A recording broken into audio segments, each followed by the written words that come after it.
Dun, dun, dun. Oh, here we go. Making of the white man. History, tradition, and the teachings of Elijah Muhammad the Great. Written by Paul Laurence Guthrie, a Caucasian scholar.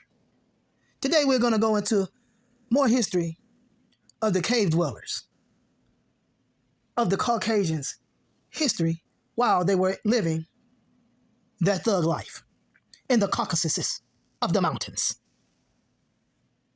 But we're going to talk about the one that brought them out of the Caucasus Mountains, who went inside of the Caucasus Mountains and tried to civilize them and bring them into the civilized world. So stay tuned, because we're going to go into the hidden history of the Caucasian race. Dun, dun, dun. Now we're going to talk about Musa, y'all. Here we go. Now, just so y'all know, Musa is actually Akhenaten. Akhenaten's name, before he changed his name to Akhenaten, he was Thutmoses. So this is the Moses of your Bible, Akhenaten, or Thutmoses, the Egyptian. Remember, the Bible says Moses was an Egyptian. He was. It was Thutmoses.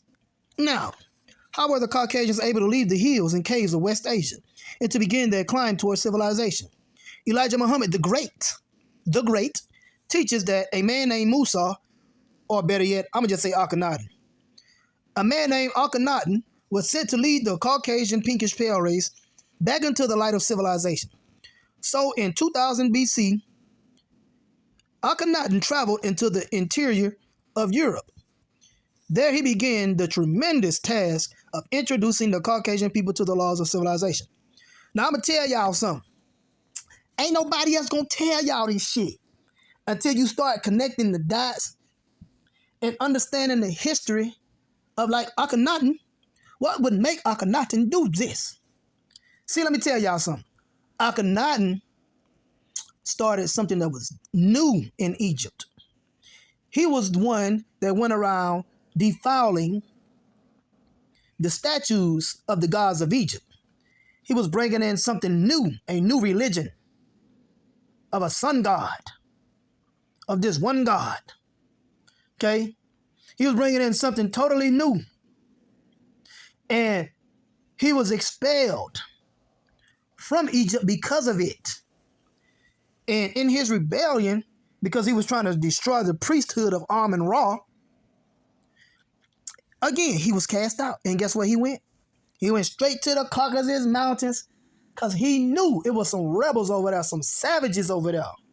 And he said to himself, if I can get these savage, barbarian cave dwellers under my wing and civilize them somewhat. He knew he couldn't civilize them for real. But he said, if I could civilize them somewhat, I could use them against these black-ass niggas over here. And I could use them as my foot soldiers to fuck them up. That was his whole plan. He was going to raise them up so they can come over there and tear Egypt apart. And that's exactly what happened. So in other words, Akhenaten, he carried on the blueprint of Yaqub, their father, the devil. Concerning Musa's or Akhenaten's work among the savage tribes, Elijah Muhammad the Great writes, okay, after 2,000 years of living as a savage, Allah raised up Thutmoses, or Akhenaten, aka Musa, to bring the Caucasian race again into civilization to take their place as rulers. He brought them out of the caves, taught them to wear clothes, how to cook their food, how to season it with salt, what beef they should kill and eat. Understand, what you gotta understand is that Akhenaten, with his ragged ass, had a hard job civilizing these cave dwellers. When he found them, again, he found them in a terrible condition. They was crawling on all fours. He had to put a board on their backside and tie a rope around it so that he could force them to walk upright. And every other chance they could get, they would move it out the way and go right back to their old crawling on all fours ways. And he'll be like, no, no, no. That ain't the way. You need to walk upright. As a matter of fact, some of them was so damn throwed off in the head, they was trying to kill him. So he would have to sleep with a ring of fire around him, Akhenaten, a.k.a. Moses. He would literally have to sleep in a ring of fire. This is where they found out, oh, so now we can use this fire. We could do such and such with this. So at first, they didn't even know what fire was. Akhenaten was the one that taught them what fire was. Akhenaten was the downfall of the indigenous race. He weaponized them to get revenge on his own race. He was a baby Yakub. He wasn't shit. Remember, at first, they ain't no shit. They were running around half-ass naked, thinking they was basically animals. But Akhenaten did this. Matter of fact, it is said that Akhenaten, they was walking on all fours when he found them. He found them in a bad state. The women had just straight up and down hips. They had no curve, no nothing. Not one of them had no ass. All of them had straight flat asses. Hairy as shit. They stunk. They smelled like shit. Okay? These are just the facts. They didn't take no baths. All type of sexual transmitted disease was floating around. Bestiality was going on in there. And Akhenaten said, you know what? If I can get these savages to do my bidding, I can get my revenge on these Egyptian people, these Kamites, for what they done to me. Okay? Because remember, they couldn't stand Akhenaten for what he did. Now, on page 93 of the Message to the Black Man, Muhammad the Great says that Akhenaten, a.k.a. Musa, lived in about 2000 BC. It was also in regard to the same period of time that Chester Starr wrote, for unknown reasons, the group went into a ferment shortly before 2000 BC and started spilling out all over Europe and Western Asia. In about 2000 BC, the Caucasian pinkish pale people first began to migrate out of the hills of West Asia. Historians have been unable to explain the reasons behind their movements. Could the work of Musa, or a.k.a. Akhenaten, as taught by Elijah Muhammad the Great, help to explain their sudden awakening? In a Message to the Black Man, Elijah Muhammad the Great informs us that Akhenaten, or Musa, or Moses, went over to the Caucasian pinkish pale people from out of Egypt, and that when he first found them, they were still living in the caves.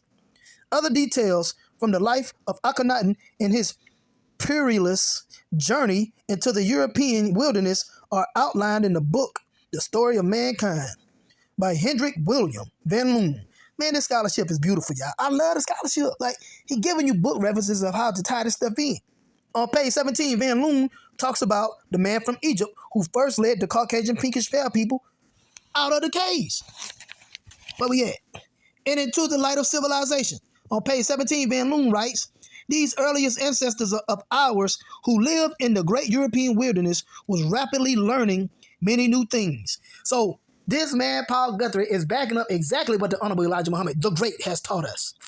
So you can't give the credit to just Elijah. You got to give it to Master Farad Muhammad, or Wallace Farad Muhammad, the great of the greats, Wallace Farad Muhammad, the great of all the greats. Yeah. Anyway, let's keep it pushing. It is safe to say that the course of time, they would have given up the ways. Wait a minute. I don't want to miss nothing. Let me start it over. We got to get every second of this shit. It is safe to say that in the course of time, they would have given up the ways of savages and would have developed a civilization of their own. But suddenly there came an end to their isolation. They were discovered. A traveler from an unknown southland who had dared to cross the sea in the high mountains passes had found his way to the wild people of the European continent. He came from Africa. His home was in Europe. This coming out this book now, y'all. This coming out his book. What's the name of the book? The Story of Mankind. Okay? Van Loon credits Musa, or Akhenaten, with having traveled from Egypt up into the European wilderness and with leading the Caucasian pinkish pale people out of his savage condition. The ancient writer Diodorus agrees that Musa was an Egyptian, or Akhenaten, rather. In one place, Diodorus even calls him an Egyptian priest. According to the ancient writer, Akhenaten, a.k.a. Musa, had set out on a journey to the north where he established a colony among a people whom Diodorus calls a race of lepers. There he tells us Akhenaten taught them how to follow directions and prepare them to make ready for war. See that? I told y'all. He teaching them how to go conquer his own people. He was a baby Yakub. That's what he was. Still more facts related to the life of Musa, or Akhenaten.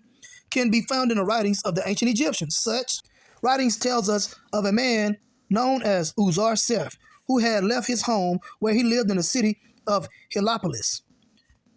They say that he changed his name to Musa or Thutmoses or Akhenaten and went off to teach the Caucasians. The same records point out that after he had given them a code of laws, of technology that is, y'all, they came down out of the hills and launched an attack against Egypt. See, I told y'all this shit. Told y'all this shit. Akhenaten ass wasn't shit. He wasn't shit. Anyway, look, for that reason, Manetho's account of the Caucasian pinkish pale invasion of Egypt is particularly significant. After discussing the brutality that the Caucasian invaders showed toward the original people of Egypt, Manetho turns his attention to the way in which they had first been led into the knowledge of civilization.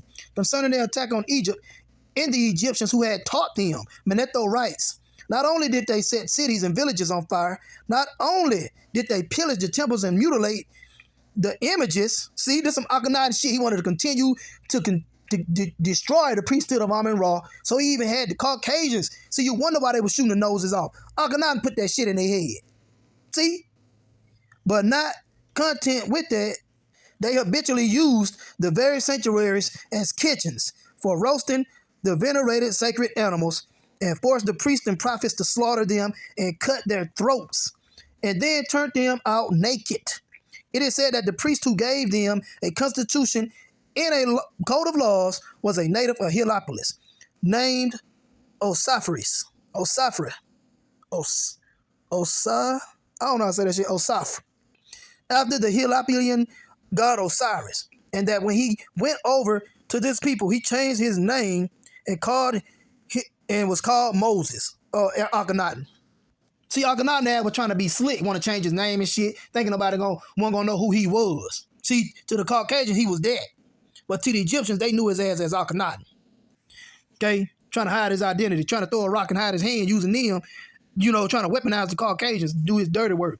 Now, continuing on, that Manetho records the Caucasians as having invaded Egypt after they had been taught by Akhenaten is perfectly consistent with the words of Muhammad the Great, who on page 104 of Message to the Black Man's Right, they rose up from the caves and hillsides of Europe, went back to Asia, and ruled 9/10 of that great continent. Conclusion. Throughout this book, we have presented evidence which speaks to the accuracy of the teachings of Elijah Muhammad the Great. We have tried to show that the teachings of Muhammad the Great concerning the origins and early history of the Caucasian race are consistent with the facts and with the writings of ancient traditional accounts. It is my hope that this book will help to inspire others to become more interested in learning more about the teachings of Elijah Muhammad the Great. And that's coming from a Caucasian man. Y'all hear me? That's coming from a Caucasian man. Paul Guthrie. I ain't got nothing else to say. May the force be with you. Peace.